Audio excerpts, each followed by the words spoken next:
Okay, silipin natin tong kaso sa GR Blowa 278353 at 278359, ha? Ito yung tungkol sa mga petisyon para i-impeach si VP Sara Duterte. So ang pinag-uusapan natin dito, yung desisyon ng Korte Suprema, July 29, 2025 to lumabas eh. Tiningnan nila kung okay ba sa konstitusyon yung pang-apat na impeachment complaint laban kay VP. At alam mo pati yung mga issue tulad ng one-year bar rule at due process, sinilip din. Ito yung tatlong importanteng takeaway dyan. Una, yung impeachment daw, sui generis. Ano ba to? Ibig sabihin, parang special case siya, no? May halo siyang legal, constitutional, tapos may politika rin. Pero, ito yung mahalaga. Kahit special yan, kailangan pa rin dumaan sa tamang proseso, yung due process. Pangalawa, ito pa, yung one-year bar rule.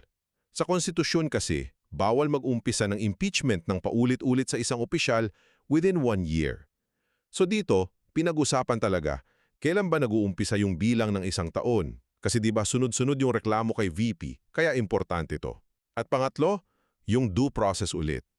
Kahit na sabihin natin may politika sa impeachment, hindi pwedeng baliwalain yung karapatan ng tao sa tamang proseso. Mahalaga yung marinig ka, bigyan ka ng time sumagot, tapos makita mo yung mga ebidensya laban sa'yo. Basic rights kumbaga. So basically, nilinaw lang ng Korte Suprema na oo, special ang impeachment, pero may rules pa rin yan galing sa konstitusyon na kailangang sundin.